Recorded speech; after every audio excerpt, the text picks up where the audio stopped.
Bien, estamos en la hora Buenos ya, días, profe. así que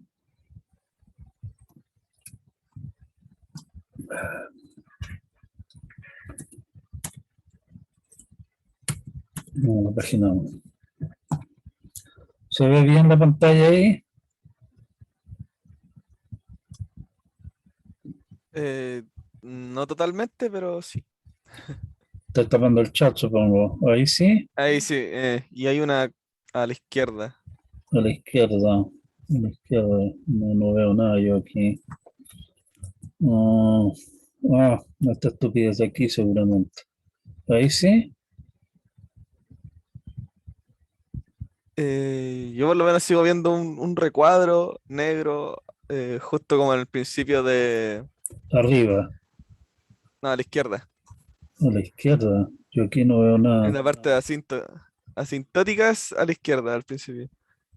Pero no creo que te afecte mucho al pasar Ya, el bueno, recuadro. ustedes tienen las presentaciones, digamos, las publiqué en el aula, así que ahí Ah, ya. están. Si no, oh, ahí desapareció. Sí. Lo que pasa es que quedó grabando la clase anterior Mm. y eso es lo que estoy ahora estaba Sí, ahí mostrando. se ve bien. Ahí se ve Sí, súper. eso era entonces. Era ¿cómo se llama? La ventana que estaba mostrando, que estaba grabando la clase anterior. Zoom es muy, muy tonto. Ya, vamos a nuestras entretenciones del día de hoy. Vamos a hablar un poco de notaciones asintóticas.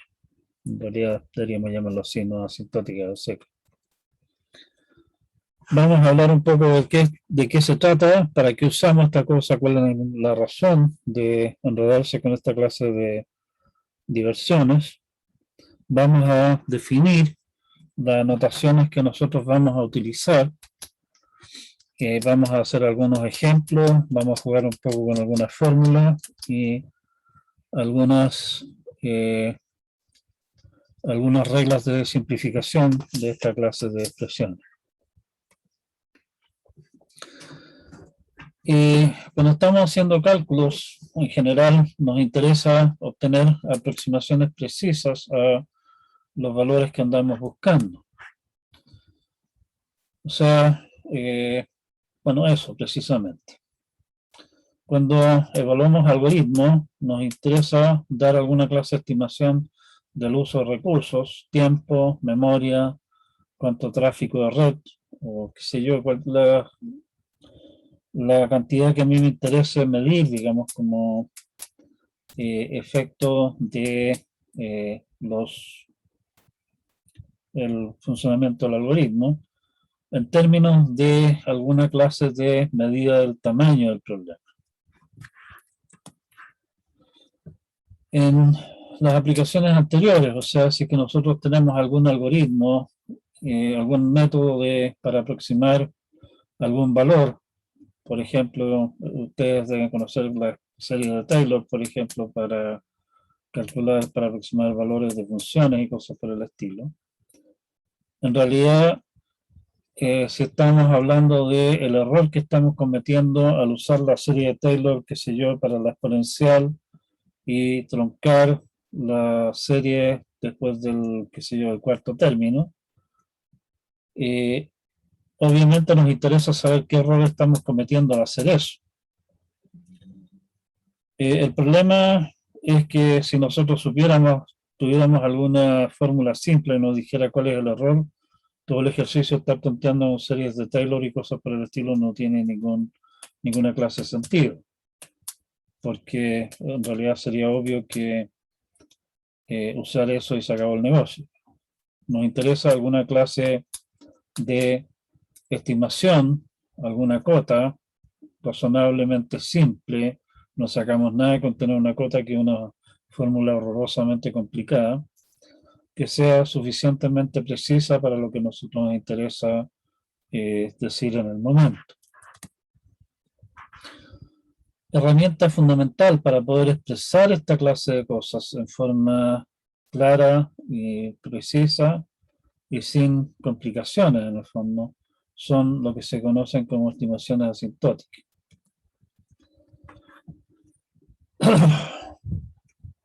De las notaciones asintóticas o digamos notaciones en esta línea hay una colección bastante gigante de notaciones alternativas. Hay algunas notaciones que son de uso bastante común, pero con eso igual hay que tener un poco cuidado porque de repente hay autores que definen las cosas en forma ligeramente o no tan ligeramente diferente y eso puede hacer una diferencia bastante sustancial en lo que estamos haciendo. Las notaciones que nosotros vamos a adoptar son las que describe Hildebrand en uno de sus textos, digamos, particularmente en un percurso corto que aparece como referencia allí. Y como nosotros estamos acá metidos más que nada en el área computing, vamos a adoptar fundamentalmente las definiciones de Knuth. La notación asintótica más común, que probablemente ustedes ya la hayan visto en la estructura de datos, por ejemplo, es Big O mayúscula, que primero vamos a introducir en su uso más común, comportamiento de funciones en una variable real o entera cuando tiende a infinito. Y de ahí vamos a entrar a tallar en cosas un poquitito más detalladas. La definición de O mayúscula da funciones f y g que están definidas para todo x suficientemente grande. O sea, estamos pensando en realidad en la situación en la cual x tiende a infinito. Por lo tanto, estamos suponiendo que para todos los x, por decir algo mayores que 1000, las dos funciones están definidas, ¿sí? En ese caso decimos que f de x es O de g de x, si es que hay constantes, c mayor que 0, una constante real, y x sub 0, que es real o entero, según lo que ustedes estimen conveniente, digamos, tal es que el valor absoluto de f de x es menor o igual que el valor absoluto de g de x, siempre que x sea mayor o igual que x sub 0. O sea, en el fondo, si ustedes se fijan, estamos hablando de que g es una cota superior para f en valor absoluto multiplicado por alguna constante que no nos da lo mismo en realidad, siempre que el x sea suficientemente grande, mayor que el x sub 0. ¿Sí? A esto se le llama una estimación O mayúscula. Decimos que f es de orden g. A c le llamamos la constante O y x mayor o igual que x sub 0 es el rango de validez de la estimación. ¿Sí?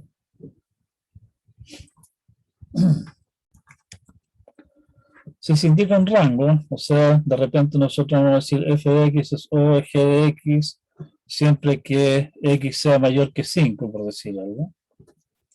Estamos diciendo que la estimación vale para ese rango. Si no, si lo anotamos simplemente como el caso de aquí arriba, estamos diciendo, oiga, hay algún x sub 0, pero me da lata decir cuál es, y es simplemente algún x sub 0 suficientemente grande, eso de ahí se cumple.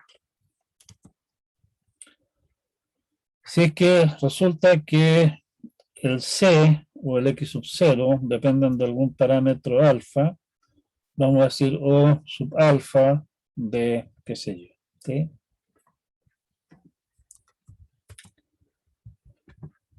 Comentarios. En general, el valor de C no importa mayormente.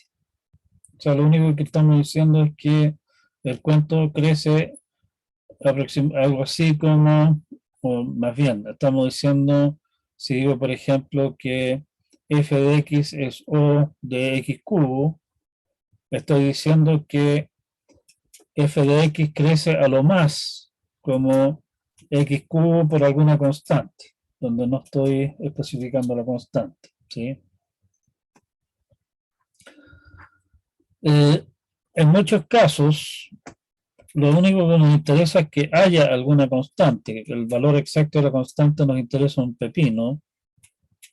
Calcular el valor de la constante en general es posible, o sea, encontrar un valor apropiado de la constante suele ser posible, pero muchas veces es un montón de trabajo que realmente para los efectos que a nosotros nos interesan no viene mucho al caso, así que simplemente lo obviamos. Y en algunos casos, en muchos casos en realidad, por consideraciones de que las funciones son continuas o alguna otra clase de consideraciones similares propias del cálculo, digamos, podemos llegar a concluir que esa constante existe, pero en realidad, como digo, mayormente no nos interesa el valor, así que no nos damos el trabajo de calcularlo. Precisamente la idea de dar una estimación O mayúscula, el punto es precisamente no enredarse con esa clase de detalle, ¿sí?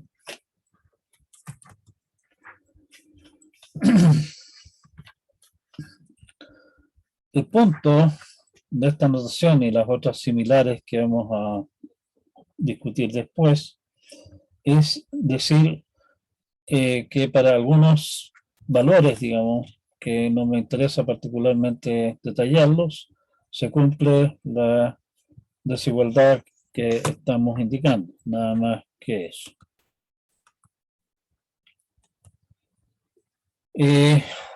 O mayúscula ecuaciones, si es que aparece una mayúscula en una ecuación, o aparece esta clase de ecuaciones, interpretamos O de g de x como reemplaza a una función que cumple con esa estimación O.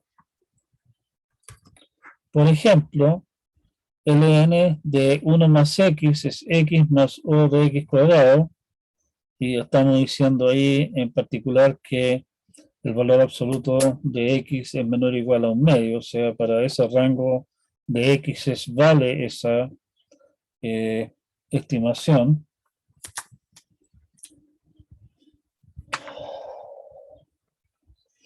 Significa en detalle que hay una función f de x, tal que el logaritmo natural de 1 más x es f x más f de x, donde f de x satisface el valor absoluto de f de x menor o igual que cx cuadrado para alguna constante c, que no estamos especificando cuál es, siempre que x sea menor o igual a un medio. ¿Sí?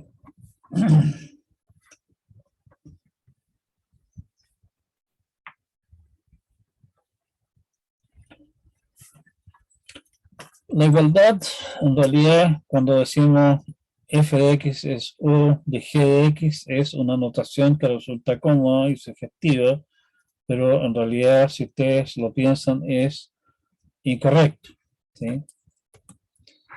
Lo correcto es interpretar expresiones que contienen O de algo como conjunto de funciones, y el signo igual en realidad dice que el conjunto de funciones que tenemos a la izquierda es un subconjunto del conjunto de funciones que tenemos al lado derecho, ¿sí?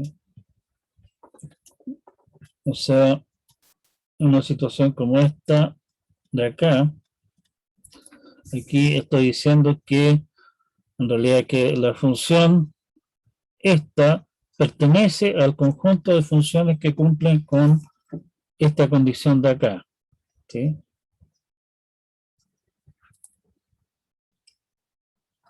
Lo mismo en una situación como esta función de acá pertenece al conjunto de funciones descrito por esto, que es las funciones que son x más alguna función que cumple con la desigualdad correspondiente.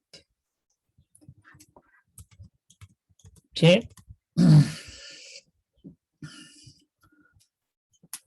En realidad esto significa que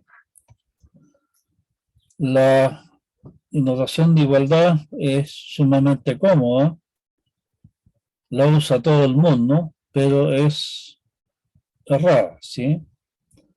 Han habido esfuerzos bastante grandes por cambiarla por alguna cosa más clara, pero han tenido en general, han fallado, digamos, nadie ha logrado inventar una notación que haya sido aceptada en forma común. El punto que hay que recordar de esto es que estamos diciendo, oiga, lo que estoy diciendo al lado izquierdo es un subconjunto de lo que estoy diciendo al lado derecho de la igualdad, entre comillas.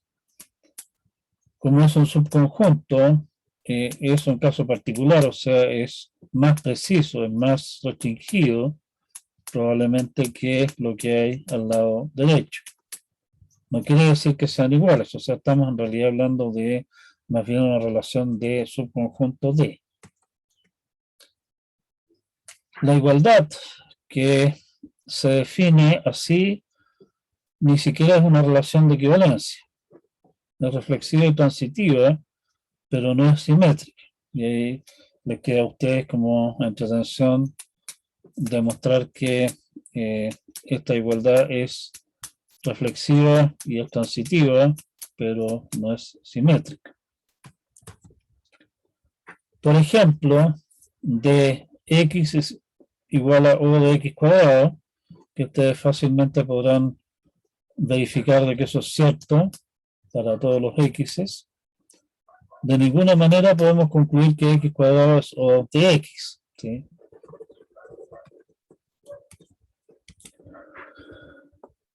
Eso.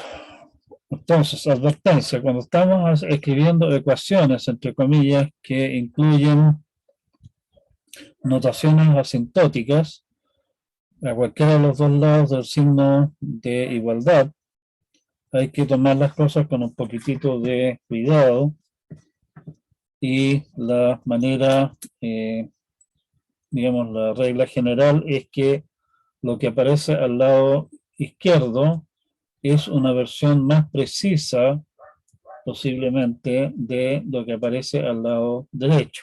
O sea, ir de izquierda a derecha se va perdiendo precisión, ¿sí? Hay una variedad de notaciones adicionales a la O mayúscula. La O mayúscula probablemente lejos la más usada, pero no es la única. Hay todo un juego de otras alternativas útiles.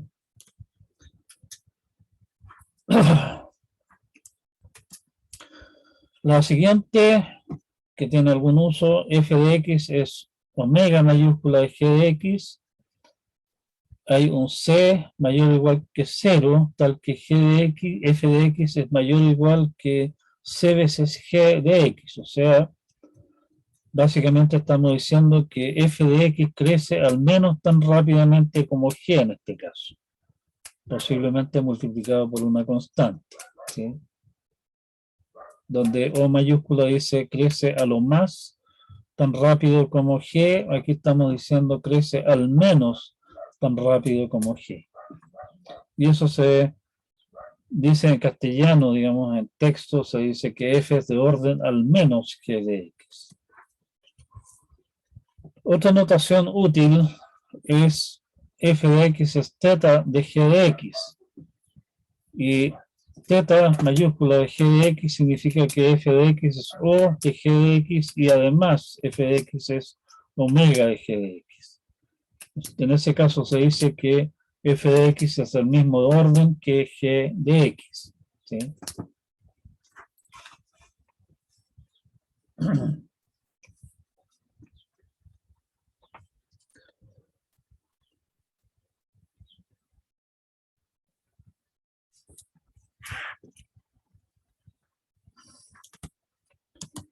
Otras notaciones que se usan también f de x es o minúscula de g de x, si es que el límite cuando x tiende a infinito, o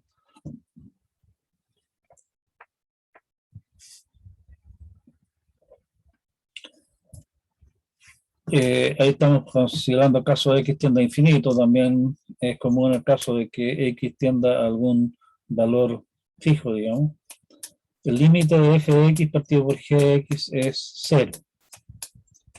O sea, básicamente, si ustedes se recuerdan lo que significan los límites de todas esas cosas, significa que conforme nos acercamos a infinito o al x sub 0 que estemos usando como punto, digamos, en el cual estamos considerando esto, el f disminuye más rápidamente que g. Omega minúscula, la misma idea con límites distintos de 0. O sea, distinto de 0 podría perfectamente el orden ser, perdón, el límite ser infinito, no necesariamente simplemente un número como 5. ¿Sí? Y otra notación importante es la notación similar, f de x es similar a g de x, cuando el límite de f partido por g es 1. O sea, realmente los dos son equivalentes. Algunos ejemplos.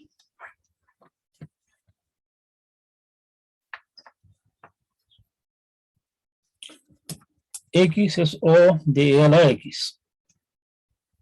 Y aquí vamos a dar una pequeña demostración para mostrar cómo se pueden hacer esta clase de cosas. Consideremos la función x e a la menos x. La función x e a la menos x, como ustedes que son expertos derivando, saben que la derivada es e a la menos x por 1 menos x.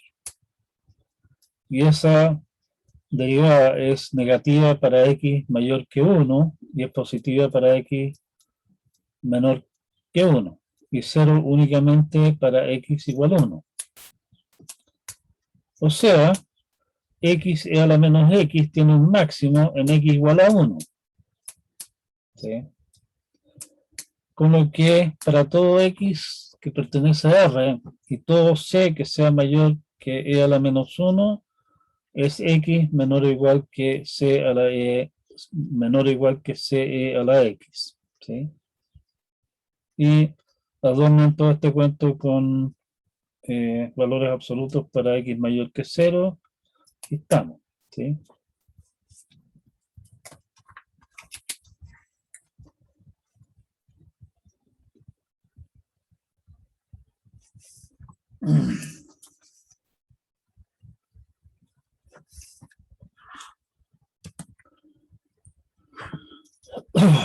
Otra manera de verlo es que x e a la menos x es continua en todo R, es una función continua x, esa función, que es negativa si es que x es negativo, tiende a 0 cuando x tiende a infinito, por lo que es acotada en todo R. ¿Sí? Y eso nos permite concluir también lo de arriba. Nótese que en la segunda manera de ver el cuento, en realidad ni siquiera tenemos una manera clara de obtener cuál es el valor de C, ni nada por el estilo, ni cocinar un X sub 0, ni nada de esa clase. ¿Sí? Pero está de alguna manera implícita en este cuento de que eso se cumple. A eso es a lo que me refería antes cuando decía que en muchos casos ni siquiera nos vamos a dar el trabajo de indicar cómo podría llegar a determinarse el C y el X sub 0 que aparece en la descripción de esta clase de cosas.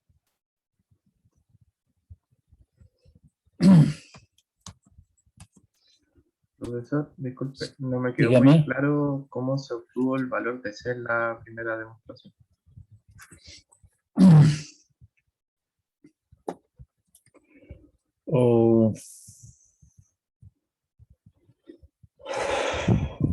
Considera esa función, ¿sí? X a la menos X. ¿Sí? que en el fondo es, ah, ¿cómo lo explico esto?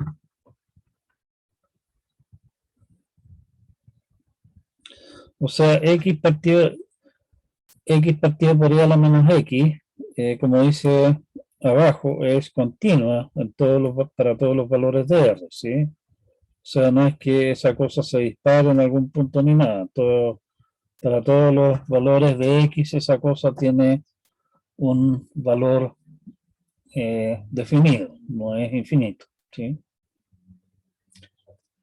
Y tiende a cero para x tiende a infinito, y en cero, en 1, por ejemplo, x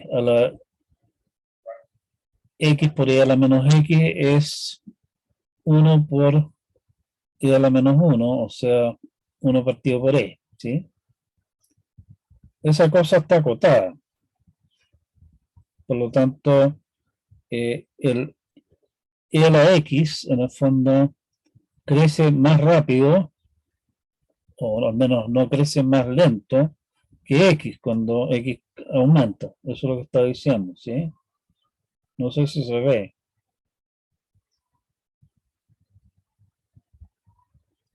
O sea, en el fondo estoy comparando x haciendo la fracción, digamos, x partido por y a la x. Si esa fracción es siempre menor que infinito, ¿sí? Quiere decir que el x crece más, a lo más tan rápido como e a la x. ¿Ahí queda más claro o no? Sí, sí. Gracias.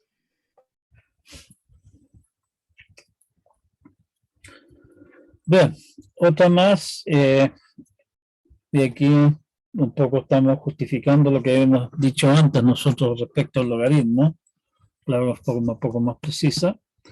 Logaritmo natural de 1 más x es x menos x cuadrado medios más o de x cubo, siempre que el valor absoluto de x sea menor o igual que un medio. Nosotros conocemos la serie de Taylor, que vale siempre que x sea menor que 1 para logaritmo natural de 1 más x, que es esta cosa de acá. Ustedes la reconocen, ¿cierto? En el rango que estamos indicando, logaritmo natural de 1 más x menos estos primeros dos términos de acá, menos x cuadrado más x cuadrado medios, es menor o igual que la sumatoria, básicamente, que nos va quedando, ¿cierto? De valores absolutos. En el fondo, valor absoluto de la sumatoria,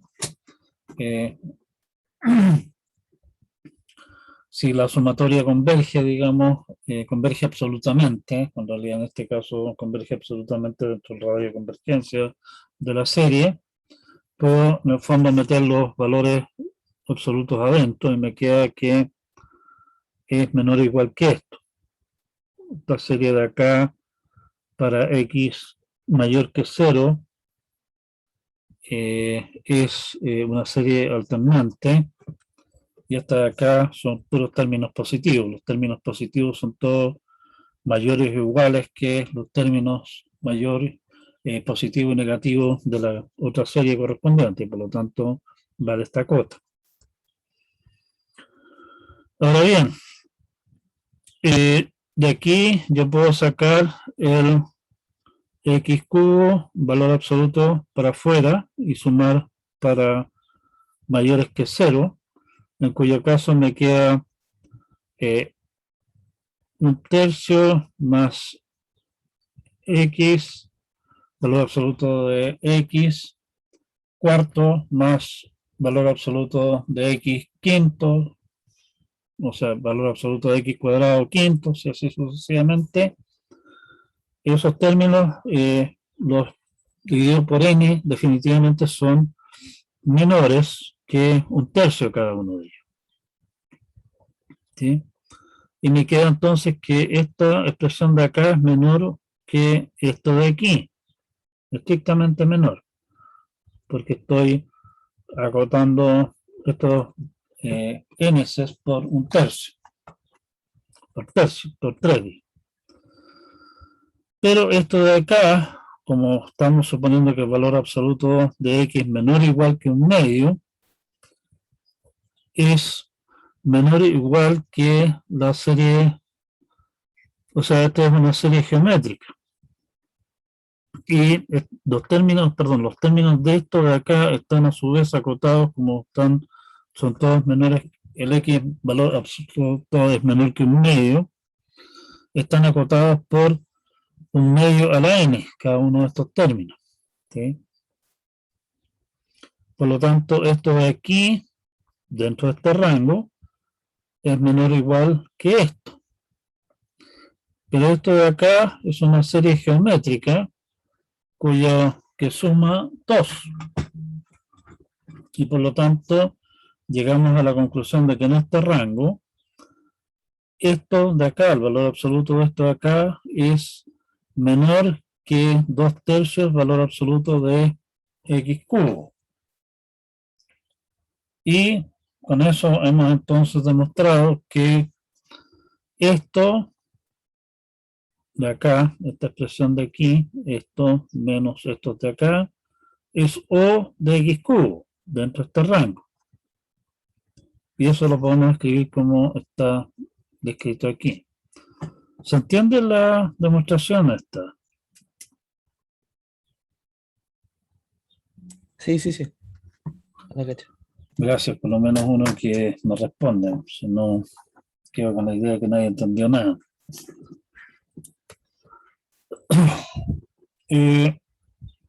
Si ustedes échenle una mirada a lo que ustedes vieron de series de potencia en su oportunidad en cálculo, en particular,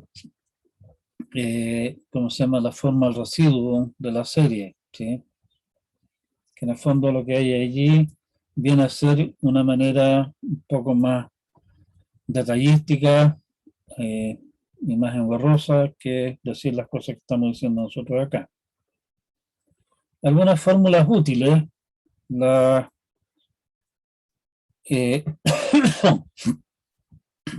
constante, los valores que tenemos acá de alfa es un número real y c es algún número mayor que 0, y c de no aparece ningún 0 aquí todavía. La constante en medio en los rangos de acá en general se puede reemplazar por algún c que sea menor que 1 en general, o en algunos otros casos también por otras cosas. Por ejemplo, 1 más 1 partido por z es 1 más o de valor absoluto de z. ¿Sí? Siempre que z sea menor que un medio. 1 más z a la alfa, con un alfa cualquiera, es 1 más o de alfa de z. O sea, en el fondo ahí estamos diciendo explícitamente, oiga, esta cuestión, la constante depende de el alfa. Una manera más precisa de hacer lo mismo es que 1 más z a la alfa es 1 más alfa z más o alfa de z, el valor absoluto de z al cuadrado. En el fondo, si ustedes se fijan, estas tres primeras cosas no son más que el teorema del binomio, los primeros términos. Lo que ya habíamos visto antes, logaritmo natural de 1 más z es u del valor absoluto de z. ¿Sí? O una versión un poquitito más detallada es logaritmo natural de 1 más z es z más o de z cuadrado.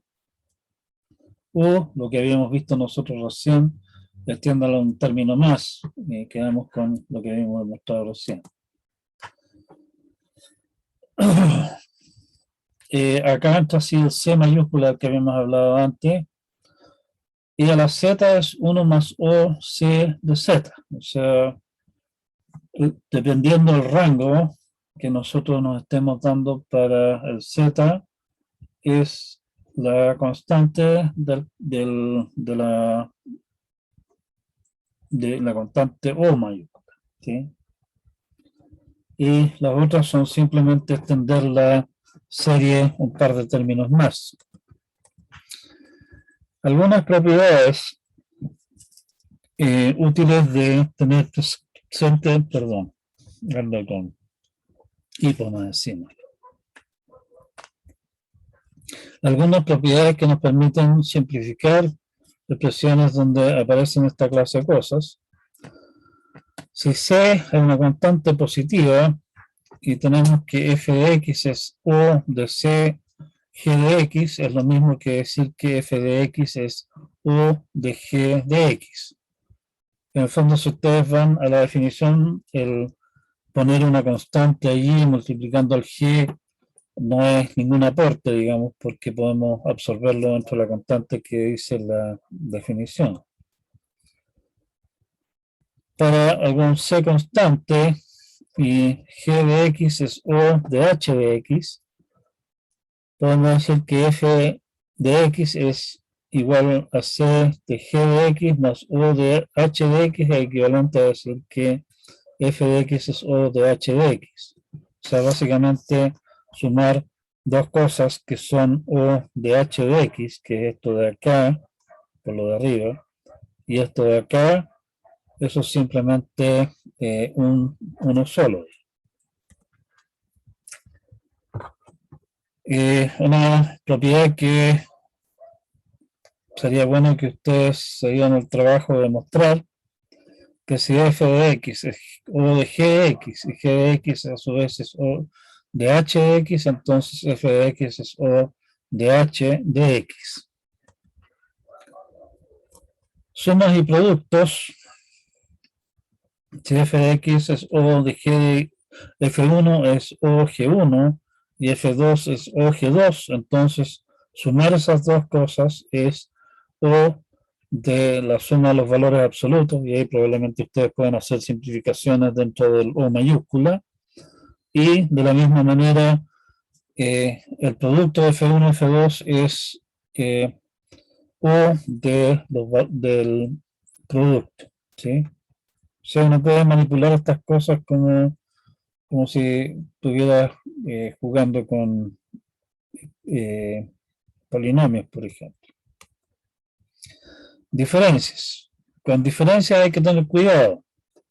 Si F1 es O de G1 de X y F2 es O de G2, entonces la resta entre los dos es O de G1 más el valor absoluto de G1 más O de G2.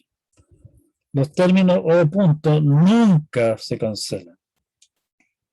O sea, si yo tengo una cosa donde dice que F1 de X es O de G de X y F2 es O de G de X, y pregunto cuánto es F1 menos F2, eso es O de G. ¿Sí? Al restar no se cancelan. Las funciones que representan esos dos OS que aparecen allí pueden ser funciones diferentes, incluso de signos distintos. Entonces restarlas, en vez de restarlas, terminamos sumando valores absolutos. Suma de un número arbitrario de términos se extiende a un número de términos, la suma. O sea, si tenemos 15 términos, digamos, obviamente aplicar las tonteras anteriores 15 veces y estamos al otro lado. Si es que son sumas infinitas, ahí hay que tener un poco cuidado en el sentido de que tenemos que encontrar un C para todos los n's, ¿sí? Y en ese caso vale lo de ahí abajo. Para mayores detalles de esta clase de cosas, que las vamos a usar poco en realidad, vean el apunte de Hildebrand que está citado ahí. Bueno, podemos aplicar propiedades distributivas en el fondo. Podemos extraer factores también al revés, ¿sí? Y podemos hacer algunas otras simplificaciones más que vamos a discutir rápidamente, y con eso sí vamos a cerrar la discusión de hoy día. Me interesa en particular el caso en que la función phi de x para el X que a nosotros nos interesa en particular, tiende a 0. Si tengo 1 partido por 1 más O de phi de X, eso es 1 más O de phi de X. ¿Sí? En el fondo, volvamos a lo que habíamos visto antes de 1 partido por 1 más X. Estamos hablando de esa clase de cosas. ¿Okay? 1 más O de phi de X a la P es 1 más OP de phi de X. Logaritmo natural de 1 más O de phi de X es O de phi de X. Exponencial de O de phi de X es 1 más O de phi de X. Y estas cosas resultan simplemente de las respectivas series de Taylor y las manipulaciones que hemos dicho antes. O sea, esta clase de cosas las vamos a estar usando con bastante frecuencia, digamos. Son la clase de estimaciones simples, útiles, que aparecen una y otra vez.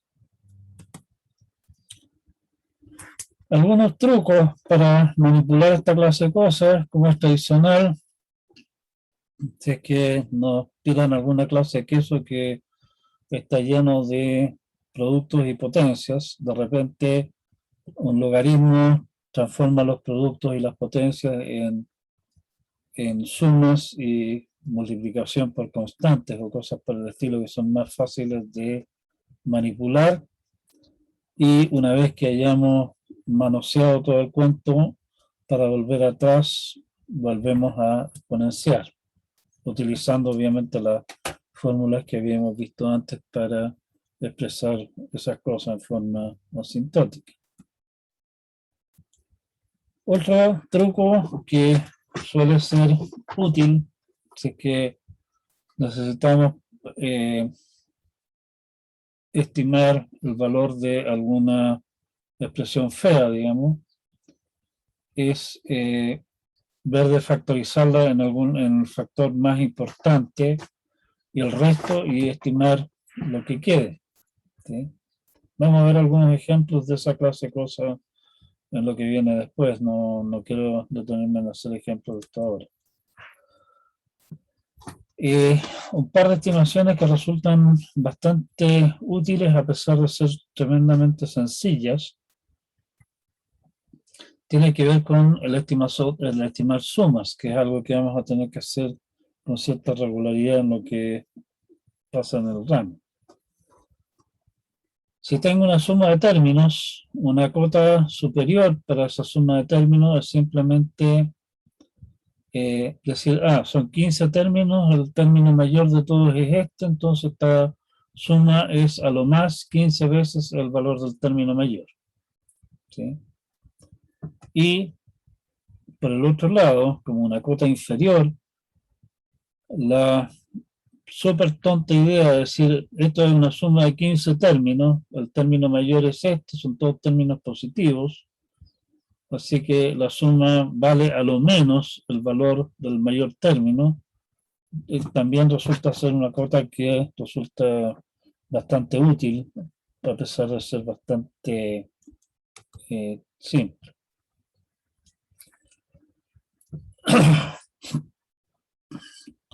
Bien, algunos ejemplos. Estimemos el valor de A1 más A2 más A sub n a la P para P mayor o igual a 1 si es que los A sub K son mayores que 0. O sea, quiero tener una expresión más o menos simple para esta clase de cosas. En este caso, para un valor fijo de n y P. Ya estamos hablando de, yo necesito estimar sumas de 5 términos, por decir algo, el n es 5. Y la potencia de la que estamos hablando es que si yo raíz cuadrada del cuento, que es un medio.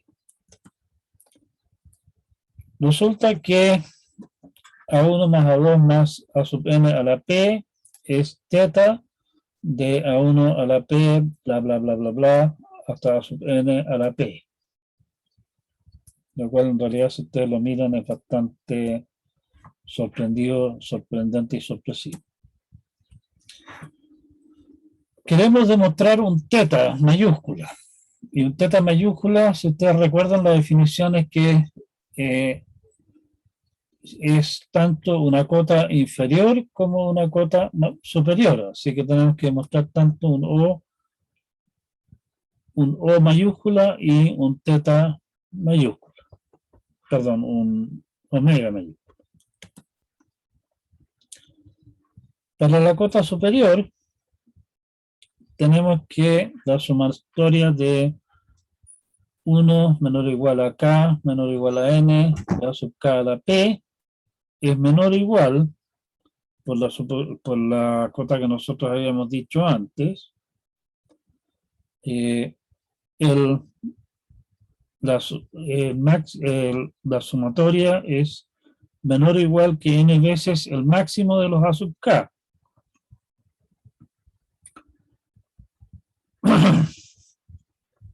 Y por lo tanto, esa expresión de acá, esto de aquí, es simplemente n a la p veces el máximo de este cuento de acá.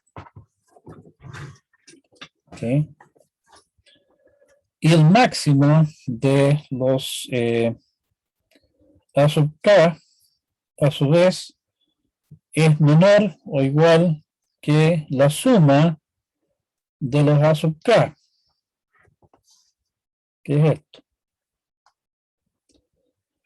Habíamos supuesto que n era una constante y el p es una constante, por lo tanto esto de aquí es una constante. Y aquí tengo exactamente esta expresión de acá. O sea, hemos llegado a la conclusión de que esto de aquí es O de la sumatoria a la p. Por lo tanto, tengo una cota superior, un O mayúsculo. Para la cota inferior, hacemos básicamente hacemos un poco la jugarreta al revés. La sumatoria sobre los A sub k a la p es menor o igual que n veces el máximo de los A sub k a la p por n, la misma justificación anterior, que es menor o igual que esto de acá, dado que el máximo de estos es menor o igual que la suma de todos ellos. ¿Sí? Y con eso tenemos que esto de acá multiplicado por una constante, el 1 partido por n en este caso, es siempre menor o igual que esto. O sea, esta cosa de acá es una omega mayúscula para esta suma de acá.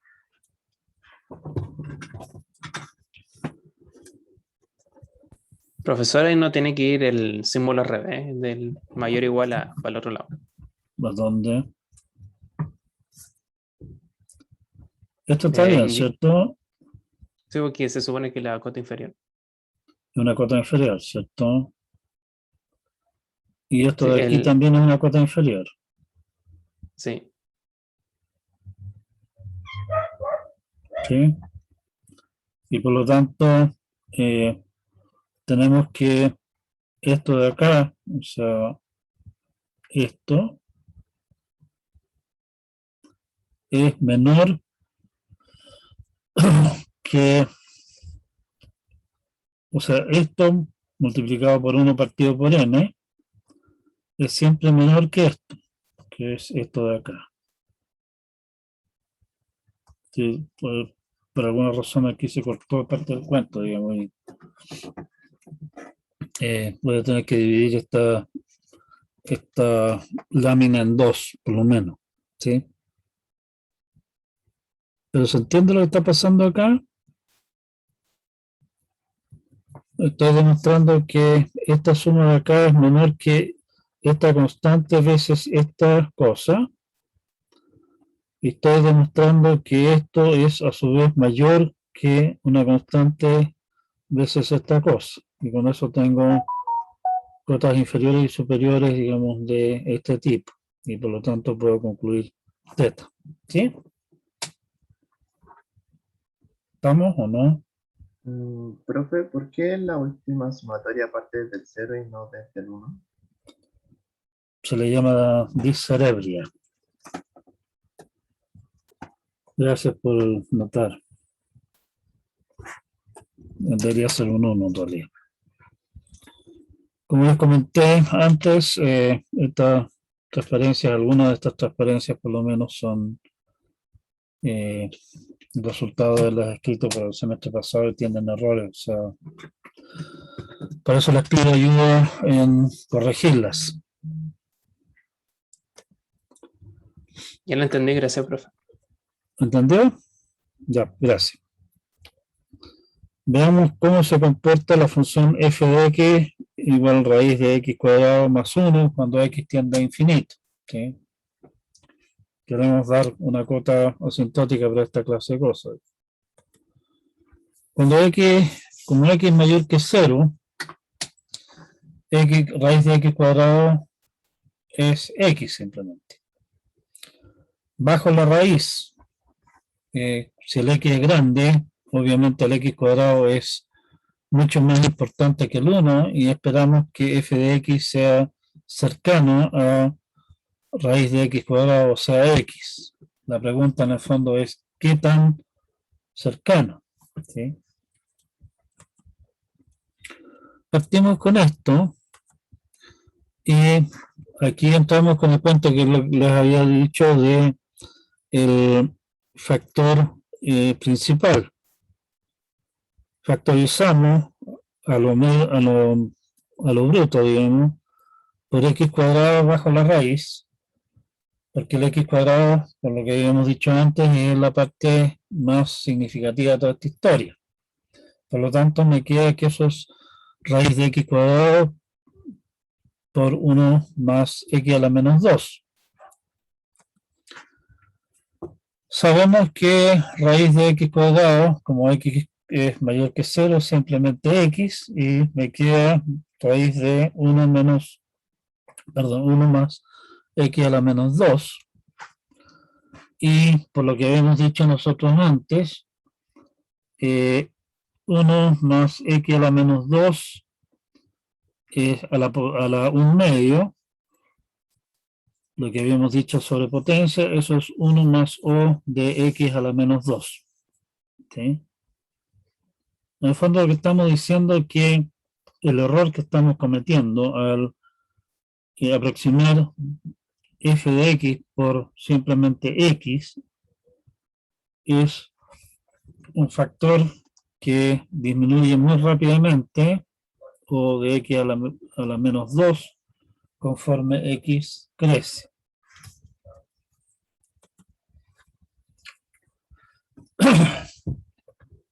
Otro ejemplo de cómo manipular esta clase de cosas es lo siguiente. Supongamos que algún personaje me dice, estime la derivada de una función, pero la función es un corcho horroroso y solamente puedo calcular el valor de la función, por ejemplo, en puntos dados. La primera idea que a uno se le ocurre es decir, bueno, usemos básicamente la definición, f de x más delta menos f de x partido por delta, o sea, la pendiente de la secante en esos dos puntos. Pero está claro de que eso en el fondo va a estar cargado hacia los valores positivos, ¿cierto? O sea, si resulta que nuestra función tiene justo un máximo en el punto X, esto igual me va a dar una derivada negativa. Y eso no es una buena idea. Bueno, lo que podríamos hacer para mejorar un poco la idea sería tomar el promedio entre las pendientes entre el punto x menos delta y x y el punto x y x más delta. Y eso nos da la fórmula que tenemos allí. La pregunta es, ¿qué tan buena es esa estimación en términos de delta? Partimos expandiendo nuestra función f, estamos suponiendo que las funciones son decentes, digamos, tienen serie de Taylor, etc. La serie de Taylor nos dice que f de x más h es f de x más f' de x por h más f de x más f segunda de x medios por h cuadrado más f tercera de x h cubo sextos más o de h a la cuarta. ¿Sí? Eso, si ustedes recuerdan sus clases de serie de Taylor. Por lo tanto, sustituyendo esa estimación en nuestro cachivache de arriba, me queda que f de x más delta más f de x menos delta sustituyan todo este queso allá arriba y simplifican un poco y les queda esta cosa de acá. ¿Sí? Y simplificando esta fórmula se van los dos, se van los deltas, me queda f' de x, me queda f tercera de x sextos, el 3 y el 2, y me queda delta cuadrado más o de delta cubo. O sea, el error que estoy cometiendo al calcular, al aproximar esa derivada de esa forma, es tiene esa magnitud, digamos, es o de delta cuadrado, si quieren no ponerse tan exquisitos. Bien, estamos básicamente en la hora, así que vamos terminando. Definimos las notaciones asintóticas que vamos a usar. Vamos a manipularlas un poco en lo que viene a continuación. Familiarícense un poco con lo que estas cosas significan. Las notaciones, digamos, son bastante cómodas, son simples de usar, pero después de tirarle para adelante con el álgebra, de repente uno tiene que echarse para atrás y revisar que los cálculos que uno está haciendo hagan sentido, no hayan metido las patas en alguna parte entre medio. Para muchos ejemplos más, vean las notas de Hildebrand que aparecen acá. Este es un enlace, no sé si debería aparecer el enlace en la versión de los apuntes que ustedes tienen. Hay bastantes ejemplos más de esta clase de cosas. Tener cierta soltura manejándose con esta clase de notaciones, tener claro qué es lo que significan, es importante en lo que viene del curso. Para que ustedes se entretengan un poco, está publicada una tarea inicial que básicamente es jugar un poco con estas notaciones. Vamos a utilizar bastantes cosas que vienen del cálculo en lo que viene después. O sea, vamos a estar usando con cierta regularidad series de potencia y en particular series de algunas funciones conocidas, digamos. Y temas tales como teorema del valor medio, otras cosas más las vamos a usar de repente. Hay un pequeño resumen de lo que vamos a usar en uno de los apéndices de la punta. Y eso sería nuestra telecháchara de hoy.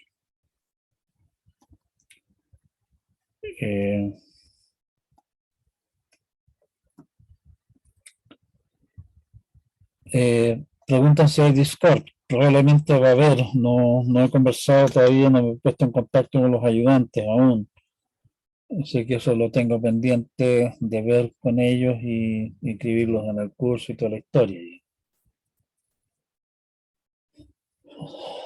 Fecha de certamen, sí, eso es uno de los temas que tengo pendiente, revisar, o sea, armar una propuesta de fecha de certamen, que no lo he hecho, en realidad estaba medio loco con algunos temas personales acá, así que no me preocupaba mucho del calendario. Pero espero tener una propuesta armada para el martes, la próxima clase, ¿sí? Eso. Si no es que no hay más comentarios, quedamos hasta acá. Me di cuenta de que hay un par de patos en el apunte que voy a corregir y voy a subir una versión mejorada del apunte en cuanto la tenga, ¿sí? Que tengan un buen fin de semana. Traten de descansar. Ya viene un semestre largo y pesado. La regla de un punto por error que se encuentre, no, esa regla no existe. Son algunos puntos por error. Pasen un buen fin de semana, revisen estas cosas. Y como les comenté, creo, vamos a ver una montonera de cosas que ustedes no habían visto antes, al menos no de esa manera. Y el estar al tanto, digamos, de qué diantre de lo que está pasando en clase, cuáles son las materias y las cosas, es importante porque si no se van a ver en problemas después, ¿sí? Que estén bien. Chao, chao. Chao, profe. Chao, profe. Profe, que esté bien. Chao, profe, cuídese. Chao, profe. Chao.